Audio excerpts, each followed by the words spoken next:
But Memphis on a 2-0 week, much needed. They had to. They had no option but to go 2-0 in the past week. Wait, is it?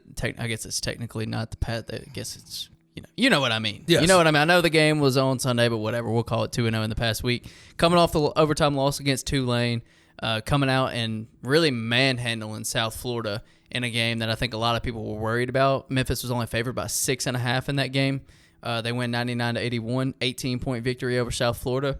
Really, the only thing that South Florida could get going was Tyler Harris, who broke the American Athletic Conference career three-point record. Man. That's huge for him, awesome for him. And then they come back on Sunday. Hold on, before you move on from that, elite level trash talk by Tyler Harris during that game too. Oh, absolutely. What'd he say? Even he said, "Y'all gotta, y'all need to bring Alo out here to guard me. If y'all don't stop me, you gotta bring Alo out here." Yeah, I liked the back and forth between him and KD. That was cool. It made that game. It made that game that was really not that. And then close, afterwards, it's like we respect, nothing but respect, love for him. And then they come out on Sunday against Temple, and you get a little bit more of a back and forth game. But we've had a couple of discussions about games like this. Did you ever really feel concerned? The thing that happened in that game, that first half you saw was a 3-point in the first half, 36-33. Yeah. Tigers were up, and then you get in that second half, and they got to a little lead, and Temple sort of clawed their way back in. But every single time Temple was sort of clawing their way back into that game, DeAndre Williams made a play. Yeah, he was awesome. He was unreal the other day. Was it 26, 12, and 6? 17 in the first half. And then he had, to end the game, outside of the Kendrick Davis free throws, those 4 at the end, he scored or assisted on 11 straight to put that game to bed. Where the hell would they have been in that game without him? Where the hell would they have been these past 3 years without DeAndre? Yeah, no, I mean, it's fun to watch Kendrick Davis and DeAndre Williams. As far as 1-2 punches go, I mean, they're the best in the American. Right. I mean, I think that's pretty far and away. And it is when they take over games, and this wasn't really a Kendrick Davis game, and he still scored 21 points. I think he had maybe 4 in the first half. And he came out pretty hot early to open the second half, but it was you're absolutely right. It was a DeAndre Williams game. He was named AAC Player of the Week on Monday, and he very well deserved that because he was really unstoppable in that game. One thing that he did in that game, and I said this going into the year, that I think it's so important for him to take a little bit of the onus off of Kendrick Davis on the offensive end. What he does in facilitating in the half court at times, like you saw the entire second half, what he was doing and deferring to guys, getting guys open, getting them good looks, that is what's going to unlock Memphis's best offense. Mm-hmm. When he can get off the dribble, take it from wherever he is, and find open guys when they're starting to collapse, when they're starting to key in on him, that's a big quality that really has helped this offense along this year. And you saw it on full display against Temple. He hadn't been that great at facilitating consistently as he did in the second half versus Temple, but that was amazing to see. Absolutely. So, we talked about last week what was going to happen with this team. Was it going to fall apart? Were they going to build on it? And they had 2 of their most dominant games of the year against a South Florida team that played them really close in the first matchup and a Temple team that they had to beat on a buzzer beater to avoid going to overtime. How important do you think this 2-game stretch was, not only for them to win these games, but look as good as they did in the process? It's about as important as the next 4 are outside of the Houston games. Yeah. Outside of the Houston games? Yeah. It's hard to get over the moon because they really are on No, this. I get. Let me kind of rephrase what I want to talk about here. Not how important was it, but how positive is it that they looked this good coming off? Good. How positive is it thing. that they looked this good after the loss? And like I said, had 2 of their more dominant performances when they could have went the other way, and obviously they didn't. The bounce back quality of this team's good.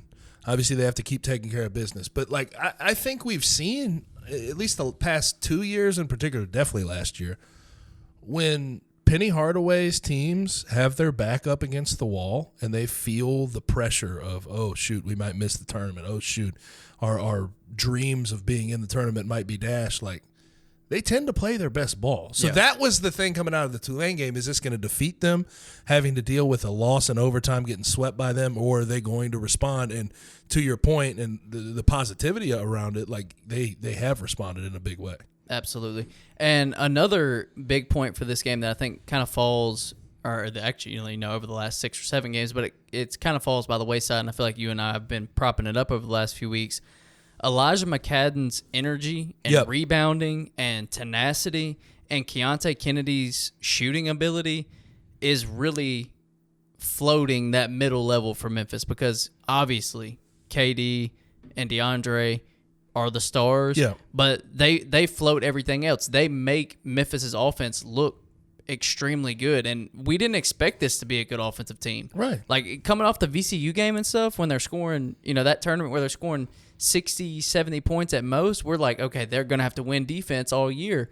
And they've totally flipped that narrative on its head. They are, I think, statistically one of the better offensive teams in the country as far as points per game.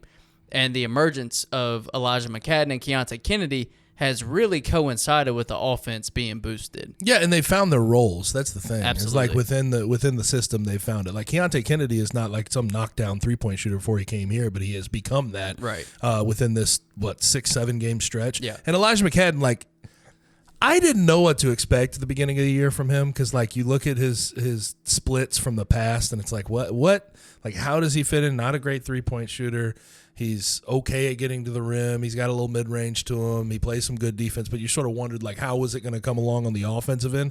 But he really is becoming a hustle guy and finding ways to feed his strengths. Another guy I do want to mention, and I know we've mentioned him in the past, but like Jaden Hardaway too. Yeah. We have to throw him in there. Yeah. And I know it's inconsistent at times from him because he's one of the of those minutes, glue guys, man. But like, he's, again, 3-and-D. He's the 3-and-D guy off the bench for this team. He had 12 the other day, and when he's hot like that, when he's feeling himself on the offensive end, you almost have to keep him in the game, because on the defensive end he's going to stay locked in, because that's his dad is coaching the team, and his dad has all those defensive principles that you latch onto. But he's another guy that I think it's going to be underplayed, but he's a guy that's been massively important since he's gotten off that injury. Yeah, and I don't know if it's his demeanor or that he's Penny's son or what, but it's like he just has this calming presence when he's on the floor. It's weird, man. And here's the thing about him. I'm never going to look at him, and we've done this throughout his career. Like, I'm never going to look at him and be like, that's one of the most talented guys on the floor. Never in your life are you going to say that.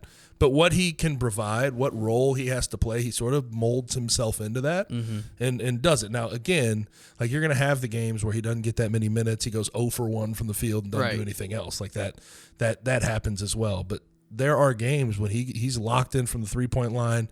He's feeling himself, and you saw that against Temple, and he was massive in the grand scheme of that game. I would honestly argue that he might be the best switcher defensively on this team. His switches are so flawless. Like, the way that he switches on screens and stuff like that is beautiful on the perimeter.